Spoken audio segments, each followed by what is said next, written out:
ਪੈਗਸਸ ਜਾਸੂਸੀ ਮਾਮਲੇ ਦੇ ਵਿੱਚ ਪੰਜਾਬ ਦੇ ਦੋ ਵਕੀਲਾਂ ਦਾ ਨਾਮ ਸਾਹਮਣੇ ਆਇਆ ਹੈ। एक कल्चर बन गया है ਜਿਹੜੀਆਂ ਡੈਮੋਕ੍ਰੇਸੀਜ਼ ਦੇ ਵਿੱਚ ਜਿਹੜੀਆਂ ਰੂਲਿੰਗ ਗਵਰਨਮੈਂਟ ਹੈਗੀਆਂ ਉਹ ਆਪਣੇ ਜਿਹੜੀਆਂ ਜ਼ਬਰ ਜ਼ੁਲਮ ਦੇ ਖਿਲਾਫ ਧਿਰਾਂ ਲੜਦੀਆਂ ਉਹਨਾਂ ਦੇ ਫੋਨ ਜਿਹੜੇ ਆ ਉਹ ਟੈਪ ਹੁੰਦੇ ਆ ਹੈਕ ਹੁੰਦੇ ਆ। ਇਹ ਬਹੁਤ ਪੁਰਾਣਾ ਸਿਲਸਿਲਾ ਪਰ ਇੰਨਾ ਕਿ ਸਾਡਾ ਪਹਿਲਾਂ ਬਿਲਕੁਲ ਪਤਾ ਨਹੀਂ ਸੀਗਾ ਵੀ ਇਹ ਫੋਨ ਹੈਕ ਕਰਕੇ ਸਾਡਾ ਕੈਮਰਾ ਅਸੈਸ ਇੰਨਾ ਜ਼ਿਆਦਾ ਸਾਨੂੰ ਨਹੀਂ ਸੀ ਐਕਸਪੈਕਟ ਕਰਦੇ ਅਸੀਂ। ਕੋਈ ਮੈਸੇਜ ਤਾਂ ਆਉਂਦੇ ਸੀਗੇ somebody is going to hack your phone, promos ਆ ਜਾਂਦੇ ਸੀਗੇ ਕਿ ਸਾਡੀ ਫਾਇਰਵਾਲ ਇੰਸਟਾਲ ਕਰੋ ਜਾਂ ਫਿਰ ਸਾਡਾ ਐਂਟੀਵਾਇਰਸ ਇੰਸਟਾਲ ਕਰੋ। ਤੇ ਮੈਂ ਸਮਝਿਆ ਕਿ ਐਡਸ ਹੈਗੀਆਂ ਵਾ ਜਿਹੜਾ ਡਾਟਾ ਉਹਦੇ ਬਾਰੇ ਤਾਂ ਆਪਾਂ ਕਰ ਸਕਦੇ ਹਾਂ ਐਕਸਪੈਕਟ, ਪਰ ਇੰਨਾ ਜ਼ਿਆਦਾ ਮਾਈਕਰੋਫੋਨ ਕੈਮਰਾ ਵਰਗੀਆਂ ਗੱਲਾਂ ਵੱਲ ਇੰਨਾ ਜ਼ਿਆਦਾ ਐਕਸਪੈਕਟ ਨਹੀਂ ਕਰ ਸਕਦੇ। ਬਿਲਕੁਲ ਜਾਸੂਸੀ ਦੇ ਤਰੀਕੇ ਬਦਲੇ ਜਾ ਚੁੱਕੇ ਨੇ ਪਿਛਲੇ 2 ਦਹਾਕਿਆਂ ਦੇ ਵਿੱਚ। ਪਰਿਵਾਰ ਦੀ ਸਿਕਿਉਰਿਟੀ ਨੂੰ ਲੈ ਕੇ ਵੀ ਮਨ ਦੇ ਵਿੱਚ ਕਦੇ ਕੋਈ ਵਿਚਾਰ ਕਦੇ ਖਿਆਲ ਆਇਆ? ਸੱਚ ਤੇ ਧਰਮ ਦੇ ਰਸਤੇ ਤੇ ਚੱਲਦੇ ਅਸੀਂ ਹਰ ਕੁਰਬਾਨੀ ਦੇਣ ਲਈ ਤਿਆਰ ਹਾਂ ਆਪਣੇ ਗੁਰੂ ਦੇ ਆਸ਼ੀਰਵਾਦ ਨਾਲ। ਹਮੇਸ਼ਾ ਰਾਸ਼ਟਰਵਾਦ ਦੇ ਮੁੱਦੇ ਨੂੰ ਲੈ ਕੇ ਜਿਹੜੀ ਜਸਟੀਫਿਕੇਸ਼ਨ ਦੇਣ ਦੀ ਕੋਸ਼ਿਸ਼ ਕੀਤੀ ਜਾਂਦੀ ਹੈ ਕਿ ਅਜਿਹੀ ਜਸਟੀਫਿਕੇਸ਼ਨਸ ਅਦਾਲਤਾਂ ਦੇ ਵਿੱਚ ਸਵੀਕਾਰ ਹੋ ਜਾਂਦੀ ਹੈ ਆਸਾਨੀ।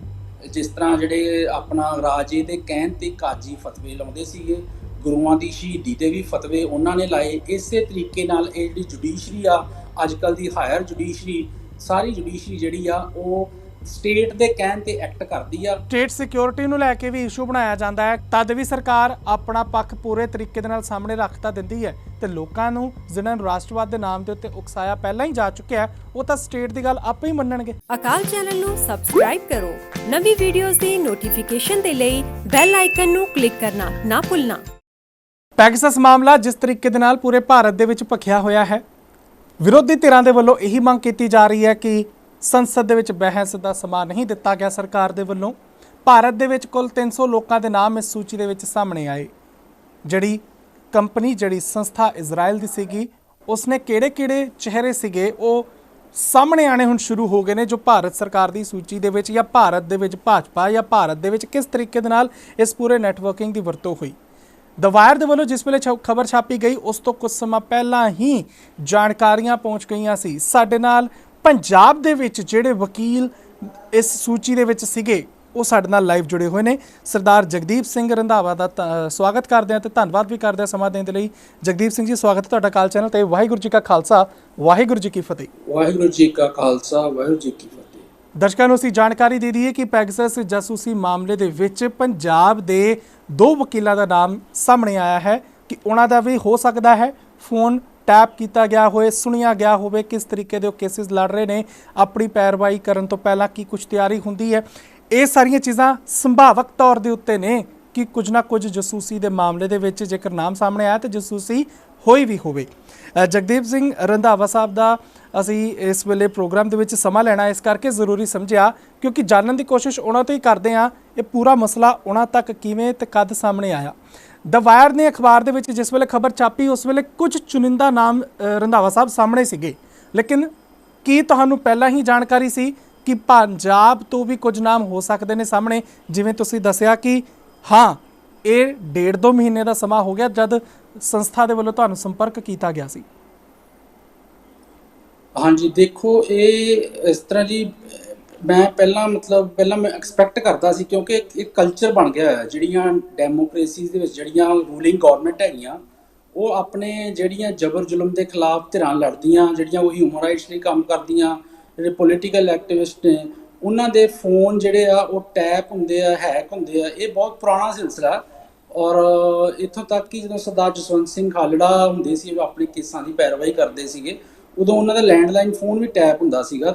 ਇਸ ਕਰਕੇ ਇਹ ਕੋਈ ਵੱਡੀ ਗੱਲ ਨਹੀਂ ਹੈਗੀ ਸਾਡੇ ਵਾਸਤੇ ਜਾਂ ਬਹੁਤ ਕੋਈ ਅਨੋਖੀ ਗੱਲ ਨਹੀਂ ਹੈਗੀ, ਪਰ ਇੰਨਾ ਕਿ ਸਾਡਾ ਪਹਿਲਾਂ ਬਿਲਕੁਲ ਪਤਾ ਨਹੀਂ ਸੀਗਾ ਵੀ ਇਹ ਫੋਨ ਹੈਕ ਕਰਕੇ ਸਾਡਾ ਕੈਮਰਾ ਅਸੈਸ ਇੰਨਾ ਜ਼ਿਆਦਾ ਸਾਨੂੰ ਨਹੀਂ ਸੀ ਐਕਸਪੈਕਟ ਕਰਦੇ ਅਸੀਂ ਕਿ ਕੈਮਰਾ ਅਸੈਸ ਹੋ ਜਾਂਦਾ ਹੈ, ਮਾਈਕਰੋਫੋਨ ਅਸੈਸ ਹੋ ਜਾਂਦਾ।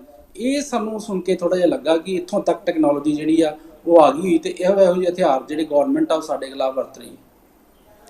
ਜਿਵੇਂ ਜਿਵੇਂ ਟੈਕਨੋਲੋਜੀ ਅੱਗੇ ਵੱਧਦੀ ਜਾ ਰਹੀ ਹੈ ਸਾਡੇ ਲਈ ਘਾਤਕ ਸਾਬਤ ਹੋਣੀ ਹੈ, ਇਹ ਗੱਲਾਂ ਅਸੀਂ ਸੁਣਦੇ ਆ ਰਹੇ ਸੀ, ਲੇਕਿਨ ਪ੍ਰੋਫੈਸ਼ਨਲਸ ਦੇ ਲਈ, ਵਕੀਲਾਂ ਦੇ ਲਈ ਉੱਚੇ ਅਫਸਰਾਂ ਦੇ ਲਈ ਜਾਂ ਸਿਆਸਤਦਾਨਾਂ ਦੇ ਲਈ ਵੀ ਇਹ ਘਾਤਕ ਸਾਬਤ ਹੋ ਸਕਦੀ ਹੈ। ਇਹ ਹੁਣ ਪ੍ਰਤੱਖ ਰੂਪ ਦੇ ਵਿੱਚ ਸਾਹਮਣੇ ਨਜ਼ਰ ਆ ਹੀ ਰਿਹਾ ਹੈ।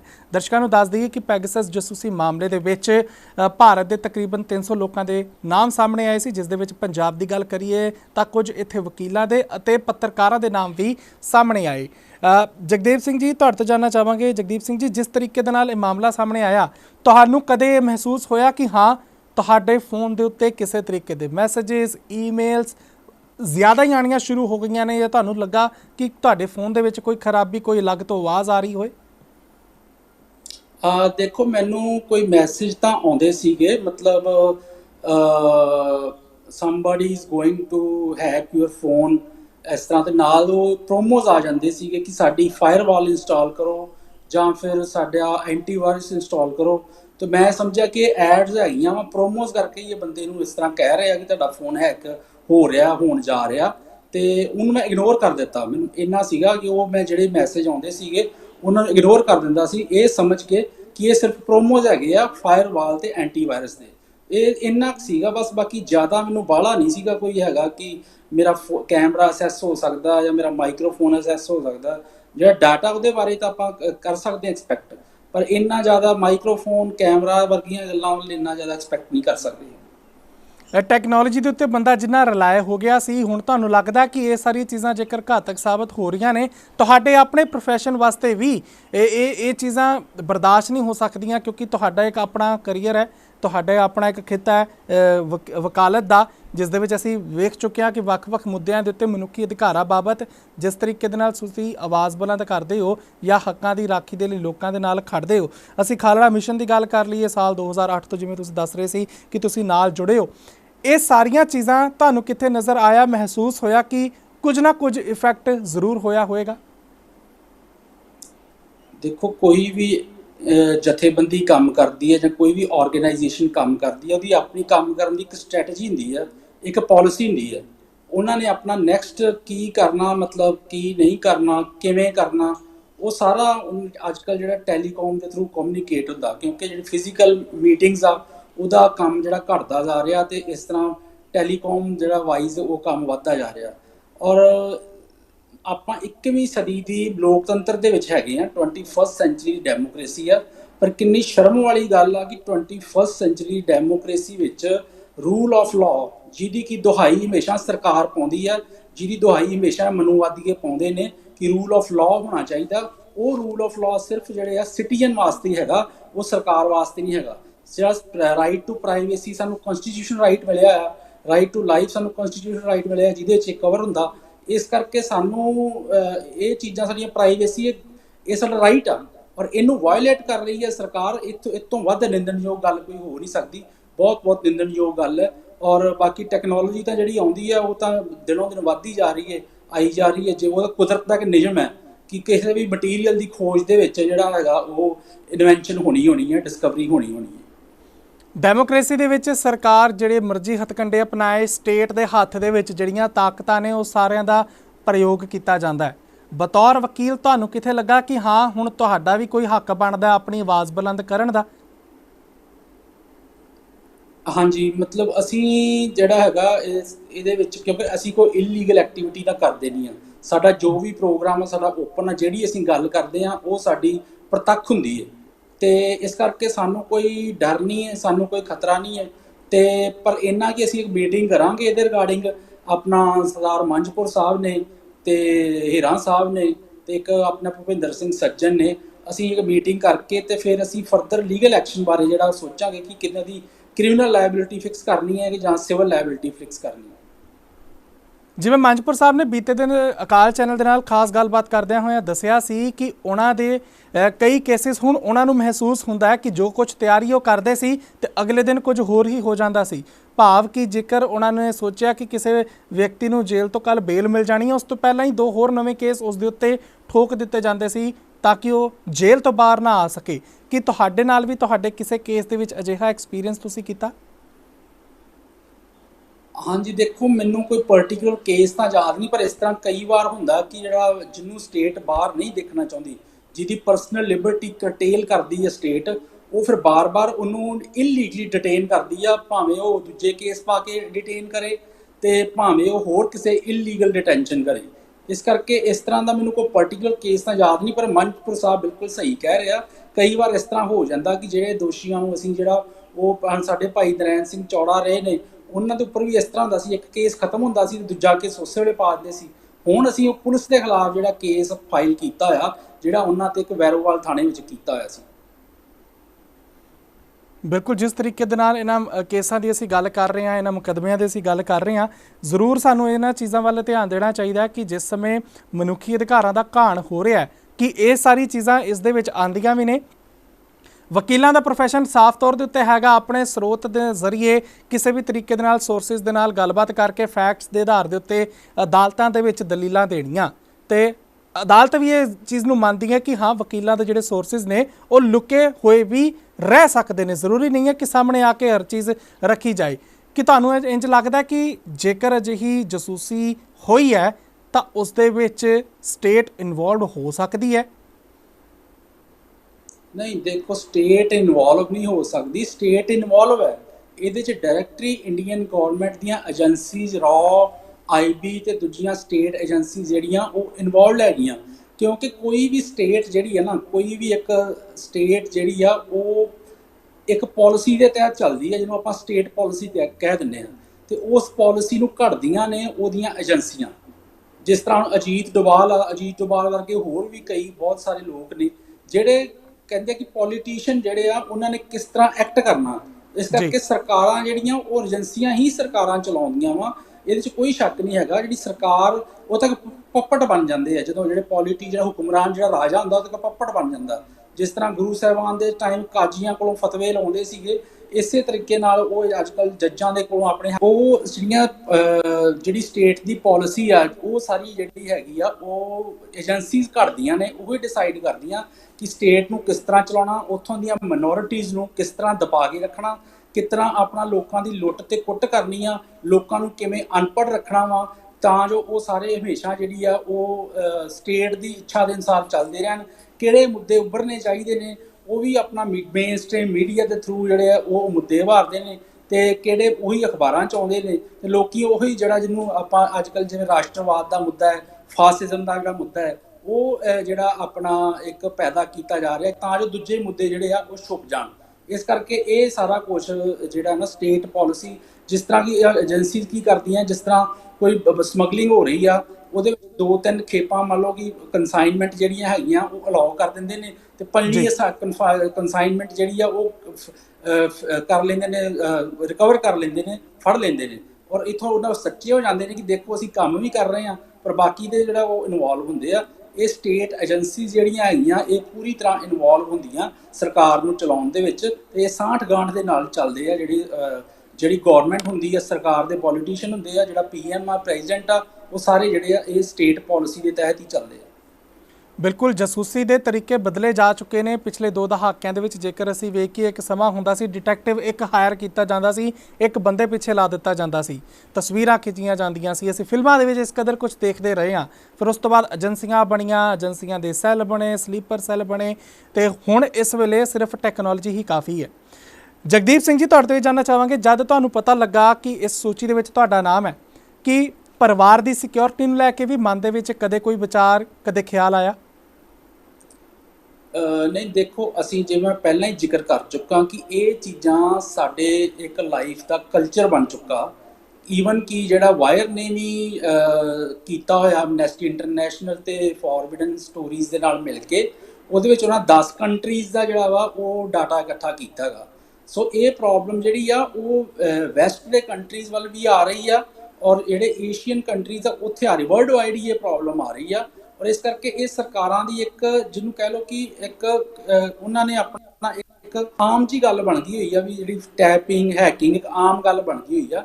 ਬਾਕੀ ਅਸੀਂ ਤਾਂ ਗੁਰੂ ਮਹਾਰਾਜ ਦੇ ਆਸ਼ੀਰਵਾਦ ਨਾਲ ਕੰਮ ਕਰਦੇ ਹਾਂ ਤੇ ਆਪਣਾ ਹਮੇਸ਼ਾ ਕੰਮ ਕਰਦੇ ਰਵਾਂਗੇ। ਇਹੋ ਜਿਹੀਆਂ ਚੀਜ਼ਾਂ ਸਾਡੀ ਲਾਈਫ ਨੂੰ ਨਾ ਥ੍ਰੈਟ ਕਰ ਸਕਦੀਆਂ, ਤੇ ਨਾ ਸਾਨੂੰ ਥ੍ਰੈਟ ਕਰਨ ਦੀ ਜਿਹੜੀ ਆ ਉਹ ਸਾਡੇ ਦਿਮਾਗ 'ਚ ਇਹੋ ਜਿਹੀ ਗੱਲ ਵੀ ਆ ਸਕਦੀ ਆ। ਸੱਚ ਤੇ ਧਰਮ ਦੇ ਰਸਤੇ ਤੇ ਚੱਲਦੇ ਹਾਂ, ਅਸੀਂ ਹਰ ਕੁਰਬਾਨੀ ਦੇਣ ਲਈ ਤਿਆਰ ਹਾਂ ਆਪਣੇ ਗੁਰੂ ਦੇ ਆਸ਼ੀਰਵਾਦ ਨਾਲ।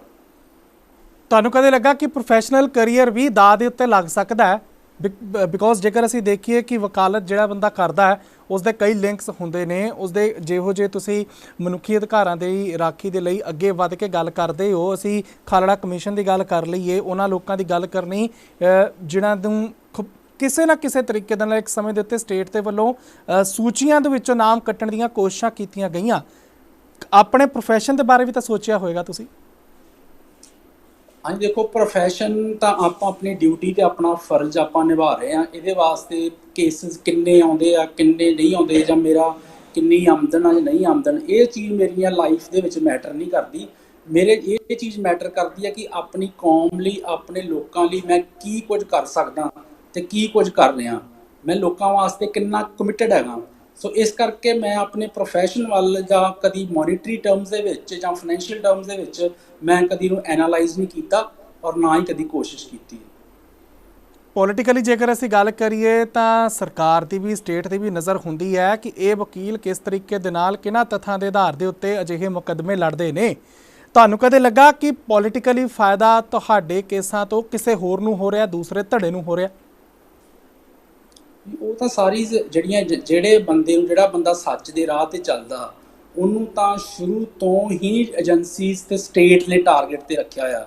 ਇਹ ਬਾਬਾ ਨਾਨਕ ਦੇ ਟਾਈਮ ਤੇ ਸ਼ੁਰੂ ਹੋ ਗਿਆ ਸੀਗਾ, ਜਦੋਂ ਉਹਨਾਂ ਨੇ ਬਾਬਰ ਨੂੰ ਜਾਬਰ ਕਿਹਾ। ਉਸ ਤੋਂ ਬਾਅਦ ਉਹਨਾਂ ਨੂੰ ਜੇਲ੍ਹ ਜਾਣਾ ਪਿਆ। ਉਹਨਾਂ ਦੇ ਲੋਕ ਦੁਸ਼ਮਣ ਬਣ ਗਏ ਜਦੋਂ ਉਹਨਾਂ ਨੇ ਜਨੇਊ ਪਾਉਣ ਤੋਂ ਇਨਕਾਰ ਕਰ ਦਿੱਤਾ। ਇਸੇ ਤਰੀਕੇ ਦੇ ਨਾਲ ਜਿਹੜੀਆਂ ਸਮੇਂ ਦੇ ਹੁਕਮਰਾਨ ਸੀਗੇ, ਉਹ ਕਿਵੇਂ ਜ਼ੁਲਮ ਕਰਦੇ ਰਹੇ, ਇਹਦੇ ਬਾਰੇ ਆਪਾਂ ਭਲੀ ਭਾਂਤ ਜਾਣੂ ਆ। ਸੋ ਇਸ ਕਰਕੇ ਇਹ ਜਿਹੜੀਆਂ ਚੀਜ਼ਾਂ ਹੈਗੀਆਂ ਕਿ ਸਾਨੂੰ ਸਾਨੂੰ ਥ੍ਰੈਟ ਕਰਨਗੇ ਜਾਂ ਸਾਨੂੰ ਡਰ ਜਾਈਏ ਜਾਂ ਬੈਠ ਜਾਈਏ ਘਰੇ, ਇਸ ਤਰ੍ਹਾਂ ਨਹੀਂ ਹੋ ਸਕਦਾ। ਤੇ ਜਿਹੜੀਆਂ ਫਾਇਦੇ ਦੀ ਗੱਲ ਆ ਕਿ ਦੂਜੇ ਉਹ ਤਾਂ ਸਟੇਟ ਉੱਭਰਨ ਨਹੀਂ ਦਿੰਦੀ। ਸਟੇਟ ਚਾਹੁੰਦੀ ਹੈ ਹਰ ਇੱਕ ਪਾਸੇ ਤੋਂ ਬੰਦੇ ਨੂੰ, ਜਦੋਂ ਫਿਜ਼ੀਕਲੀ ਕੋਈ ਉਹਨੂੰ ਟੌਰਚਰ ਨਹੀਂ ਕਰ ਸਕਦੀ ਤਾਂ ਮੈਂਟਲੀ ਉਹਨੂੰ ਜਿਹੜਾ ਹਰਾਸ ਕੀਤਾ ਜਾਂਦਾ, ਹਰ ਪਾਸੇ ਤੋਂ ਦਬਾਅ ਪਾਇਆ ਜਾਂਦਾ। ਕਦੀ ਕਿਹਾ ਜਾਂਦਾ ਕਿ ਉਹਦੇ ਇੱਧਰੋਂ ਦੂਜੀ ਪਾਰਟੀ ਨੂੰ ਬੈਨੀਫਿਟ ਦੇ ਦਿੱਤਾ ਜਾਵੇ, ਇਹ ਤੇ ਆਪਣੇ ਕੇਸਾਂ 'ਚ ਕੇਸ ਹਾਰ ਜੇ, ਇਹਨੂੰ ਨਮੋਸ਼ੀ ਦਾ ਸਾਹਮਣਾ ਕਰਨਾ ਪਵੇ, ਇਸ ਬੰਦੇ ਨੂੰ ਸੁਸਾਇਟੀ 'ਚ ਅੱਗੇ ਆਉਣ ਦੇਣਾ, ਇਹ ਲੋਕਾਂ ਦੇ ਵਿੱਚ ਕਿਤੇ ਕੋਈ ਮਾਰਗਦਰਸ਼ਕ ਨਾ ਬਣ ਜੇ। ਇਸ ਤਰੀਕੇ ਨਾਲ ਜਿਹੜੀ ਸਟੇਟ ਆ, ਉਹਦੀ ਹਮੇਸ਼ਾ ਇੰਟੈਂਸ਼ਨ ਬੰਦੇ ਨੂੰ ਦਬਾ ਕੇ ਰੱਖਣ ਦੀ ਹੁੰਦੀ ਹੈ। ਬਿਊਰੋਕ੍ਰੇਸੀ ਵੀ ਇੱਕ ਸਮੇਂ ਦੇ ਉੱਤੇ ਚੰਗੇ ਤਰੀਕੇ ਦੇ ਨਾਲ ਪੰਜਾਬ ਦੇ ਵਿੱਚ ਵਕੀਲ ਹੋਣ, ਪੰਜਾਬ ਦੇ ਵਿੱਚ ਕਾਨੂੰਨ ਵਿਵਸਥਾ ਹੋਏ, ਉਸ ਨੂੰ ਬੜੀ ਹੀ ਅਜੀਬ ਨਜ਼ਰ ਦੇ ਨਾਲ ਵੇਖਦੀ ਸੀ ਕਿ ਹਾਂ ਇਹਨਾਂ ਤੋਂ ਅਸੀਂ ਲਾਹਾ ਲੈ ਸਕਦੇ ਹਾਂ, ਇਹ ਸਾਡੇ ਹੱਥ ਦੇ ਕਠਪੁਤਲੀਆਂ ਬਣ ਸਕਦੇ ਨੇ। ਕਿ ਉਹੀ ਚੀਜ਼ ਹਾਲੇ ਵੀ ਭਾਰਤ ਦੀ ਸਟੇਟ ਦੇ ਵੱਲੋਂ ਇਸਤੇਮਾਲ ਕੀਤੀ ਜਾ ਰਹੀ ਹੈ ਕਿ ਇਹਨਾਂ ਦੇ ਉੱਤੇ ਨਿਗਾਹਾਂ ਧਿਆਨ ਤੌਰ ਦੇ ਉੱਤੇ ਰੱਖੋ। ਅਸੀਂ ਤੁਹਾਡੀ ਗੱਲ ਕਰ ਲਈਏ, ਮੰਚਪੁਰ ਸਾਹਿਬ ਦੀ ਗੱਲ ਕਰ ਲਈਏ। ਹਾਂਜੀ ਬਿਲਕੁਲ ਸਾਰਾ ਜਿਹੜਾ ਆਪਣੀ ਐਡਮਿਨਿਸਟ੍ਰੇਸ਼ਨ ਹੈ ਨਾ, ਸਾਰਾ ਲਾਣਾ ਜਿਹੜਾ ਵੀ ਢਾਂਚੇ ਦੇ ਵਿੱਚ, ਸਿਸਟਮ ਦੇ ਵਿੱਚ ਜਿਹੜੀ ਮਸ਼ੀਨਰੀ ਆ, ਜਿਹਨੂੰ ਆਪਾਂ ਐਗਜ਼ੀਕਿਊਟਿਵ ਕਹਿ ਦਿੰਦੇ ਆ, ਜੁਡੀਸ਼ਰੀ ਕਹਿ ਦਿੰਦੇ ਆ, ਇਹ ਸਾਰੀ ਜਿਹੜੀ ਆ ਉਹ ਇੱਕ ਆਰਗੇਨਾਈਜ਼ ਹੋ ਕੇ ਤੇ ਇੱਕ ਦੂਜੇ ਨਾਲ ਮਿਲ ਕੇ ਜਿਹੜਾ ਕੰਮ ਕਰਦੀ ਆ। ਔਰ ਇਹਨਾਂ ਦਾ ਟਾਰਗੇਟ ਇਹੀ ਹੁੰਦਾ ਕਿ ਕਿਵੇਂ ਸਟੇਟ ਨੂੰ ਜਿਹੜਾ ਮਿਨੋਰਟੀਜ਼ ਨੂੰ ਹੋਰ ਦੂਜੇ ਲੋਕਾਂ ਨੂੰ ਕਿਵੇਂ ਦਬਾ ਕੇ ਰੱਖਣਾ, ਕਿਵੇਂ ਇਹਨਾਂ ਨੂੰ ਕੁਚਲਣਾ, ਔਰ ਕਿਵੇਂ ਇਹਨਾਂ ਨੂੰ ਜਿਹੜਾ ਅਵੇਅਰਨੈਸ ਤੇ ਨੌਲੇਜ, ਗਿਆਨ ਤੋਂ ਵਾਂਝੇ ਰੱਖਣਾ, ਕਿਵੇਂ ਇਹਨਾਂ ਦੇ ਦਿਮਾਗ ਰੌਸ਼ਨ ਨਹੀਂ ਹੋਣ ਦੇਣੇ, ਤਾਂ ਜੋ ਇਹ ਜਿਹੜਾ ਅਸੀਂ ਇਹਨਾਂ ਦੇ ਰਾਜ ਜਿਹੜੇ ਆ ਉਹ ਹਮੇਸ਼ਾ ਕਰਦੇ ਰਹੀਏ। ਤੇ ਬਿਊਰੋਕ੍ਰੇਸੀ ਜਿਹੜੀ ਉਹ ਢਾਲ ਬਣ ਕੇ ਖੜੀ ਹੁੰਦੀ ਆ ਇਸ ਜਿਹੜੇ ਮਨੂਵਾਦੀ ਰਾਜ ਵਿੱਚ। ਹਿੰਦੁਸਤਾਨ ਦੀ ਗੱਲ ਤਾਂ ਬਿਲਕੁਲ ਭਾਰਤੀ ਜਿਹੜੀ ਹੈਗੀ ਆ, ਉਹ ਬਿਲਕੁਲ ਹੀ ਕੰਮ ਖਰਾਬ ਹੋ ਗਿਆ ਹੈ। ਜਦੋਂ ਦੀ ਇਹ ਫਾਸੀਵਾਦ ਸਰਕਾਰ ਆਈ ਹੈ ਨਰਿੰਦਰ ਮੋਦੀ ਦੀ, ਉਦੋਂ ਤੋਂ ਬਹੁਤ ਜ਼ਿਆਦਾ, ਪਹਿਲਾਂ ਜਿਸ ਤਰੀਕੇ ਨਾਲ ਇੰਦਰਾ ਗਾਂਧੀ ਐਕਟ ਕਰਦੀ ਸੀ, ਉਸੇ ਤਰੀਕੇ ਦੇ ਨਾਲ ਹੀ ਹੁਣ ਮੋਦੀ ਜਿਹੜਾ ਉਹ ਐਕਟ ਕਰ ਰਿਹਾ। ਇਹ ਕੋਈ ਵੀ ਧਿਰ ਜਿਹੜੀ ਹੈਗੀ ਆ, ਇਹ ਦਿੱਲੀ ਦੇ ਸਾਰੇ ਪਿਆਦੇ ਨੇ, ਇਹ ਦਿੱਲੀ ਦੇ ਸਾਰੇ ਮੋਹਰੇ ਨੇ।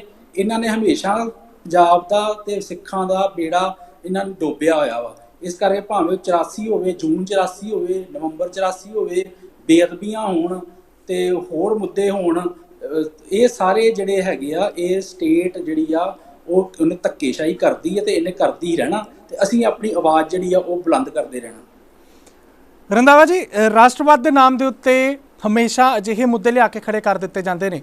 ਜੇਕਰ ਆਉਣ ਵਾਲੇ ਸਮੇਂ ਦੇ ਵਿੱਚ, ਜਿਵੇਂ ਤੁਸੀਂ ਦੱਸਿਆ ਸੀ, ਸੁਪਰੀਮ ਕੋਰਟ ਦੇ ਵਿੱਚ ਹਲੇ ਮਾਮਲਾ ਪੈਂਡਿੰਗ ਹੈ, ਜੇਕਰ ਪੈਰਵੀ ਹੋ ਵੀ ਜਾਂਦੀ ਹੈ ਤਾਂ ਵੀ ਸਰਕਾਰ ਨੇ ਤਾਂ ਇਹ ਕਹਿ ਦੇਣਾ ਕਿ ਅਸੀਂ ਦੇਖ ਰਹੇ ਹਾਂ, ਅਸੀਂ ਨਜ਼ਰ ਪਾਈ ਹੋਈ ਹੈ। ਹਮੇਸ਼ਾ ਰਾਸ਼ਟਰਵਾਦ ਦੇ ਮੁੱਦੇ ਨੂੰ ਲੈ ਕੇ ਜਿਹੜੀ ਜਸਟੀਫਿਕੇਸ਼ਨ ਦੇਣ ਦੀ ਕੋਸ਼ਿਸ਼ ਕੀਤੀ ਜਾਂਦੀ ਹੈ, ਕਿ ਅਜਿਹੀ ਜਸਟੀਫਿਕੇਸ਼ਨਸ ਅਦਾਲਤਾਂ ਦੇ ਵਿੱਚ ਸਵੀਕਾਰ ਹੋ ਜਾਂਦੀ ਹੈ ਆਸਾਨੀ? ਦੇਖੋ, ਆਪਾਂ ਨੂੰ ਅਦਾਲਤਾਂ ਤੋਂ ਵੀ ਜਿਹੜੀ ਆ ਉਹ ਕੋਈ ਜ਼ਿਆਦਾ ਆਸ ਨਹੀਂ ਕਰਨੀ ਚਾਹੀਦੀ। ਅਦਾਲਤਾਂ ਜਿਹੜੀਆਂ ਨੇ ਉਹ, ਜਿਸ ਤਰ੍ਹਾਂ ਕਿ ਮੈਂ ਪਹਿਲਾਂ ਵੀ ਜ਼ਿਕਰ ਕਰ ਚੁੱਕਾ ਕਿ ਜਿਹੜੇ ਜਿਸ ਤਰ੍ਹਾਂ ਜਿਹੜੇ ਆਪਣਾ ਰਾਜੇ ਦੇ ਕਹਿਣ ਤੇ ਕਾਜੀ ਫਤਵੇ ਲਾਉਂਦੇ ਸੀਗੇ, ਗੁਰੂਆਂ ਦੀ ਸ਼ਹੀਦੀ ਤੇ ਵੀ ਫਤਵੇ ਉਹਨਾਂ ਨੇ ਲਾਏ। ਇਸੇ ਤਰੀਕੇ ਨਾਲ ਇਹ ਜਿਹੜੀ ਜੁਡੀਸ਼ਰੀ ਆ, ਅੱਜ ਕੱਲ੍ਹ ਦੀ ਹਾਇਰ ਜੁਡੀਸ਼ਰੀ, ਸਾਰੀ ਜੁਡੀਸ਼ਰੀ ਜਿਹੜੀ ਆ ਉਹ ਸਟੇਟ ਦੇ ਕਹਿਣ ਤੇ ਐਕਟ ਕਰਦੀ ਆ, ਤੇ ਪੋਲੀਟੀਕਲ ਜਿਹੜੀ ਸਟੇਟ ਦੇ ਉੱਪਰ ਧਿਰ ਦਾ ਕਬਜ਼ਾ ਹੁੰਦਾ ਉਹਦੇ ਅਕੋਰਡਿੰਗਲੀ ਹੀ ਚੱਲਦੀ ਆ। ਇਸ ਕਰਕੇ ਮੈਨੂੰ ਕੋਈ ਬਾਹਲੀ ਆਸ ਨਹੀਂ ਹੈਗੀ ਸੁਪਰੀਮ ਕੋਰਟ ਤੋਂ ਕਿ ਸੁਪਰੀਮ ਕੋਰਟ ਕੁਝ ਕਰੇਗੀ। ਬਾਕੀ ਦੂਜਾ ਗੱਲ ਇਹ ਹੈਗੀ ਆ ਕਿ ਮੈਂ ਤੁਹਾਨੂੰ ਪਹਿਲਾਂ ਹੀ ਦੱਸ ਚੁੱਕਾ ਕਿ ਜੋ ਵੀ ਸਟੇਟ ਚਾਹੁੰਦੀ ਆ ਕਿ ਲੋਕਾਂ ਦੇ ਵਿੱਚ ਆਹ ਇਸ਼ੂਜ਼ ਬਣਨ ਤੇ ਆਹ ਇਸ਼ੂਜ਼ ਨਾ ਬਣਨ, ਦੂਜੇ ਇਸ਼ੂਜ਼ ਨੂੰ ਦਬਾਉਣ ਦਾ ਕਰਕੇ ਰਾਸ਼ਟਰਵਾਦ ਦਾ ਇੱਕ ਝੂਠਾ ਖੜਾ ਕੀਤਾ ਹੋਇਆ ਇਸ਼ੂ ਆ ਕਿ ਲੋਕੀ ਗਰੀਬੀ ਭੁੱਲ ਜਾਣ, ਲੋਕੀ ਇਨਇਕੁਐਲਿਟੀ ਭੁੱਲ ਜਾਣ, ਲੋਕੀ ਕਰਪਸ਼ਨ ਭੁੱਲ ਜਾਣ, ਲੋਕੀ ਆਪਣੀ ਸਿਹਤ ਬਾਰੇ ਭੁੱਲ ਜਾਣ ਤੇ ਇੱਕ ਸਿਰਫ ਦੇਸ਼ ਦੇ ਨਾਂ ਦੇ ਨਾਅਰੇ ਮਾਰੀ ਜਾਣ। ਇਸ ਚੀਜ਼ ਨੂੰ ਕਿਵੇਂ ਲੋਕਾਂ ਨੂੰ ਭੰਬਲ ਭੂਸੇ 'ਚ ਪਾਇਆ ਹੋਇਆ, ਇਹ ਸਾਰਾ ਜਿਹੜਾ ਸਟੇਟ ਦਾ ਮਕਸਦ ਹੈਗਾ। ਸਟੇਟ ਸਿਕਿਉਰਿਟੀ ਨੂੰ ਲੈ ਕੇ ਵੀ ਇਸ਼ੂ ਬਣਾਇਆ ਜਾਂਦਾ ਹੈ ਕਿ ਅਸੀਂ ਦੇਸ਼ ਦੇ ਵਿੱਚ ਆਪਸੀ ਭਾਈਚਾਰਕ ਸਾਂਝ ਖਤਰੇ ਦੇ ਵਿੱਚ ਨਹੀਂ ਲਿਆਉਣ ਦੇਣਾ ਚਾਹੁੰਦੇ, law and order the situation ਕਦੇ ਖਰਾਬ ਨਾ ਹੋਏ।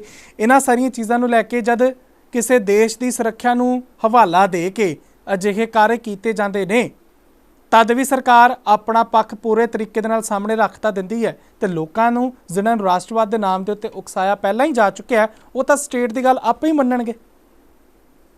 ਹਾਂਜੀ, ਬਿਲਕੁਲ ਇਹੀ ਗੱਲ ਬਿਲਕੁਲ ਤੁਹਾਡੀ ਠੀਕ ਗੱਲ ਹੈਗੀ ਆ ਕਿ ਜਿਹੜਾ ਕਿਵੇਂ ਲੋਕਾਂ ਨੂੰ ਜਿਹੜਾ ਉਹ ਰਾਸ਼ਟਰਵਾਦ ਦੇ ਮੁੱਦੇ ਤੇ ਜਿਹੜਾ ਉਹ ਭਟਕਾਇਆ ਜਾਂਦਾ, ਕਿਵੇਂ ਲੋਕੀ ਦੂਜੇ ਮੁੱਦੇ ਜਿਹੜੇ ਆ ਉਹ ਭੁੱਲ ਜਾਂਦੇ ਆ।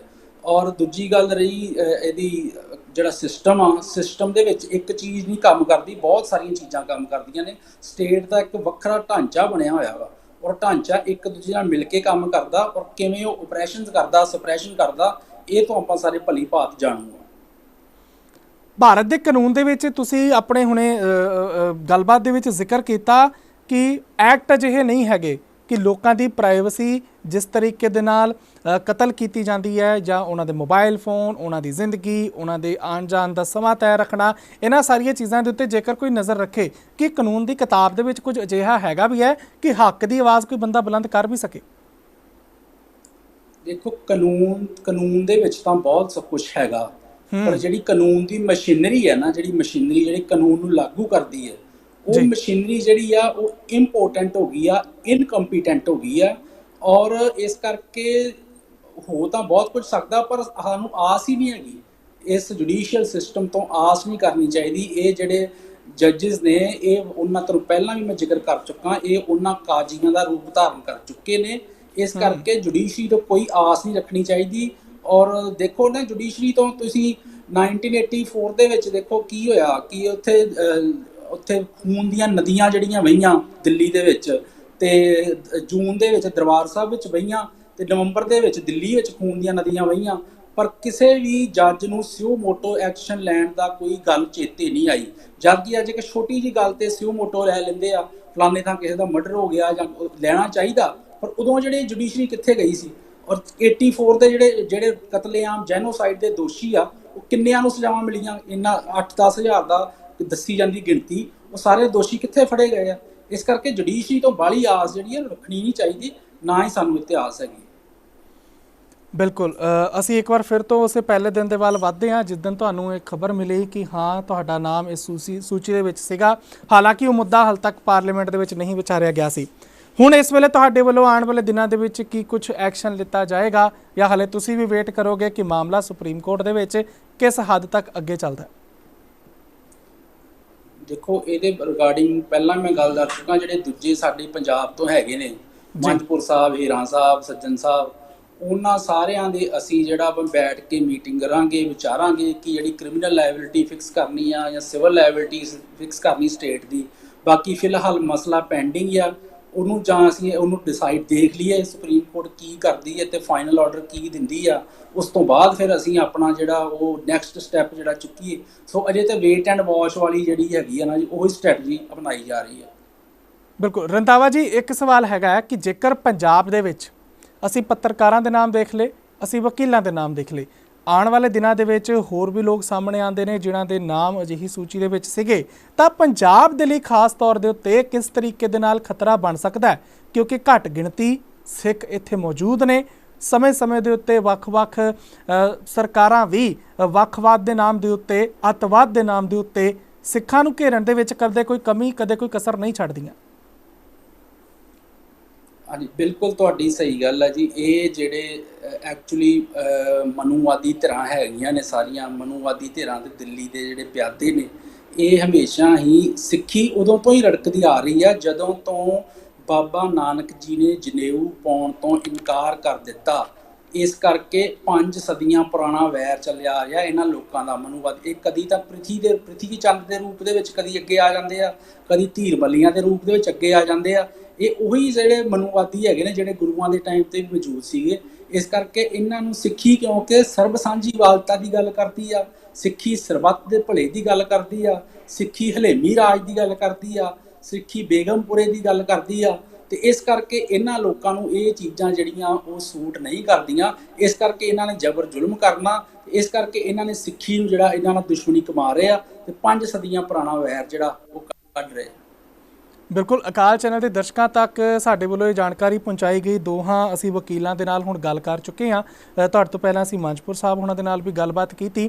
ਆਪਣੇ ਵੱਲੋਂ ਕੋਈ ਸੁਨੇਹਾ ਦੇਸ਼ ਵਿਦੇਸ਼ ਦੇ ਵਿੱਚ ਵਾਸਤੇ ਸਿੱਖਾਂ ਦੇ ਨਾਮ, ਪੰਜਾਬੀਆਂ ਦੇ ਨਾਮ, ਕਿ ਜੇਕਰ ਕੋਈ ਅਜਿਹੇ ਸੂਚੀ ਦੇ ਵਿੱਚ ਨਾਮ ਆ ਵੀ ਗਏ ਨੇ ਤਾਂ ਵੀ ਚੜ੍ਹਦੀ ਕਲਾ ਦੇ ਵਿੱਚ ਨੇ ਸਾਡੇ ਇਹ ਯੋਧੇ, ਤੁਹਾਡੇ ਵੱਲੋਂ ਕੋਈ ਸੁਨੇਹਾ? ਬਿਲਕੁਲ ਸਹੀ ਗੱਲ ਹੈ। ਮੇਰੀ ਤਾਂ ਇਹੋ ਹੀ ਸਾਰਿਆਂ ਨੂੰ ਬੇਨਤੀ ਹੈਗੀ ਆ ਕਿ ਇਹਦੇ ਵਿੱਚ ਇਸ ਤਰ੍ਹਾਂ ਦਾ ਚਲਨ ਜਿਹੜਾ ਸਰਕਾਰਾਂ ਇਸ ਤਰ੍ਹਾਂ ਕਰਦੀਆਂ ਹੁੰਦੀਆਂ, ਇੱਕ ਕਲਚਰ ਬਣ ਗਿਆ ਹੋਇਆ, ਇੱਕ ਇਹ 21ਵੀਂ ਸਦੀ ਦੀ ਇੱਕ ਬੈਸਟ ਕਲਚਰ ਬਣ ਗਿਆ, ਸਭਿਅਤਾ ਬਣ ਗਈ ਹੋਈ ਆ। ਬਾਕੀ ਆਪਣਾ ਜਿਹੜਾ ਉਹ ਧਿਆਨ ਰੱਖੇ। ਟੈਕਨੋਲੋਜੀ ਅਗਰ ਕੋਈ ਆਉਂਦੀ ਹੈ ਤਾਂ ਟੈਕਨੋਲੋਜੀ ਨਾਲ ਐਂਟੀਡੋਟ ਵੀ ਆ ਜਾਂਦੇ ਨੇ। ਐਂਟੀਡੋਟ ਮੇਰੇ ਕਹਿਣ ਤੋਂ ਭਾਵ ਵੀ ਉਹਦਾ ਤੋੜ ਵੀ ਆ ਜਾਂਦਾ। ਜੇ ਇਹਨਾਂ ਨੇ ਗੌਰਮੈਂਟ ਹੈਕਿੰਗ ਕਰਦੀ ਹੈ ਤਾਂ ਆਪਾਂ ਕੋਈ ਐਪਸ ਜਿਹੜੀਆਂ ਹੈਗੀਆਂ ਜ਼ਿਆਦਾ ਸਿਕਿਉਰ ਹੈਗੀਆਂ ਵਾ, ਜਿਹੜੀਆਂ ਸਾਡੀਆਂ ਐਨਕ੍ਰਿਪਸ਼ਨ ਦੀ ਜਿਹੜੀ ਆ ਉਹ ਫੈਸਿਲਿਟੀ ਦਿੰਦੀਆਂ, ਉਹਨਾਂ ਐਪਸ ਨੂੰ ਆਪਾਂ ਇੰਸਟਾਲ ਕਰੀਏ ਤੇ ਉਹਨਾਂ ਐਪਸ ਤੇ ਆਪਣਾ ਜਿਹੜਾ ਵਾ ਫਰਦਰ ਨੀਤੀ ਘੜੀਏ ਤੇ ਜ਼ਿਆਦਾ ਜਿਹੜਾ ਵਾ ਉਹ ਥੋੜਾ ਜਿਹਾ ਸੁਚੇਤ ਹੋ ਕੇ ਕੰਮ ਕਰੀਏ।